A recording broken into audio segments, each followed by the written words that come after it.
There we go. I finally got it. Took way too long.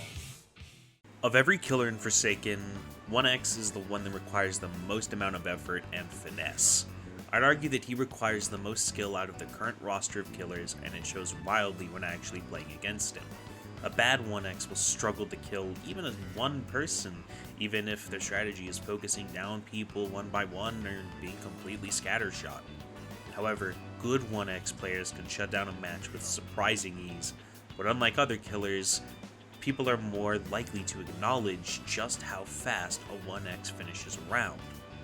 But what makes 1x so divided when it comes to the good and the bad, and why do the good 1x players sometimes struggle? Well, there's one thing to talk about first, and it's his actual moveset. His M1s, despite being pretty decent and dealing more damage depending on the level of glitch the person you're hitting has, they're slow without a forgiving amount of active frames. Then there's Mass Infection, which has a slow windup and a sound cue that can be heard up to 400 studs away, meaning that anybody with ears will likely move out of the way of wherever you're aiming, regardless of whether they can see it or not. Then there's Entanglement, arguably 1x's best move entirely.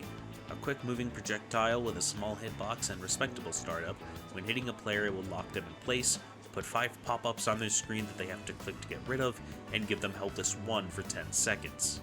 However, it's very possible that when hitting someone with this, they'll get out of it quickly, or you won't be quick enough even with the speed it gives you to land even a single hit on them.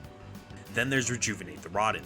This move will resurrect all current dead players into NPC zombies / minions that freely roam the map in random ways and will detect and chase after anyone in a 30 stud radius. Killing these minions as 1x will grant you speed, and since they're highlighted, they can also work to find out where someone is. Then there's his last move, Unstable Eye. This ability will reveal all players via highlights for a short period, about 4 seconds, and applies speed 1 plus blindness 3 for 8 seconds. Beyond his moveset, there's 2 massive things to consider. He has the slowest sprinting speed of all killers with 26.5 walk speed, meaning that even with Rejuvenate the Rotten and all the speed at his disposal, it's not uncommon for him to struggle to catch up to survivors. For reference, all survivors have 26 walk speed when sprinting, ignoring speed boosts from things like Boxy Cola or Rush Hour. The other thing to consider is that his projectiles can only be aimed horizontally, and any verticality is basically a massive middle finger to him. Which leads me to my main point. 1x is overly map dependent, hence the title of this video. When he works, he has the highest highs, but when everything is stacked against him, he has the lowest lows. Maps like Correct's Resting Place, Brandon Works, and Ultimate Assassin Grounds are a nightmare to do well on, even when the 1x is a good player. This doesn't mean he can't win on these maps, but he'll have a harder time than the other killers.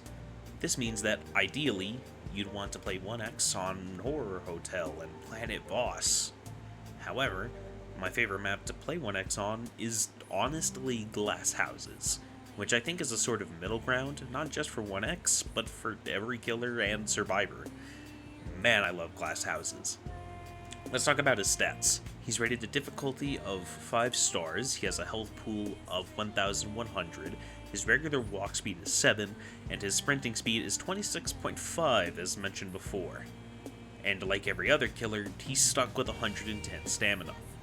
But what's important here isn't the stats section, it's his passive, Parasitic. Parasitic reads as follows. Every attack that 1x has inflicts glitched and poisoned to some degree. What's not said here is that his damage on M1s increases based on the level of glitch a victim has. I believe this also applies to Mass Infection, however I could be incorrect. This means that constant hits of M1s and his other moves can make most survivors crumble in mere seconds.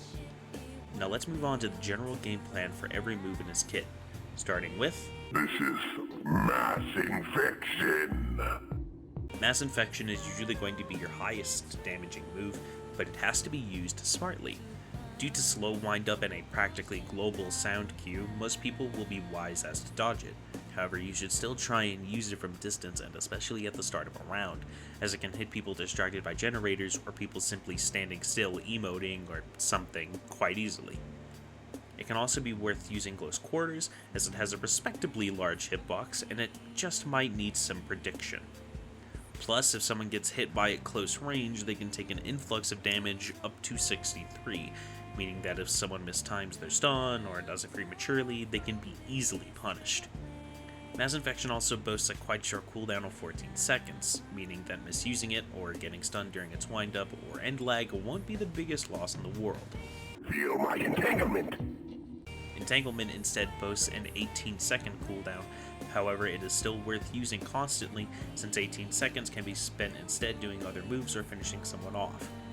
Landing this move grants you speed 1, so it's worth making sure you have at least around half of your stamina filled before launching, as if it hits you'll want to run over to the person you hit, who is likely going to have to take one hit at minimum due to it locking them in place.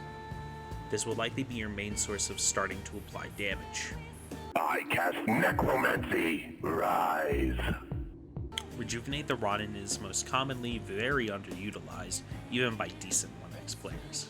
Since the resurrected minions work as some more free speed or revealing where people are due to your minions being highlighted for you, RTR works as a very useful tool even during early game after 2 or 3, or sometimes even just 1 or 2 kills, especially depending on map size and where people died. Its cooldown is a grand 3 minutes and 20 seconds, but that doesn't mean you'll never be able to use it twice in a round. RTR also resurrects all dead players as minions, meaning that even if certain dead players have already been resurrected, they will be resurrected a second time. I see you. Unstable Eye is the most universally applicable move in 1x's entire kit, regardless of situation.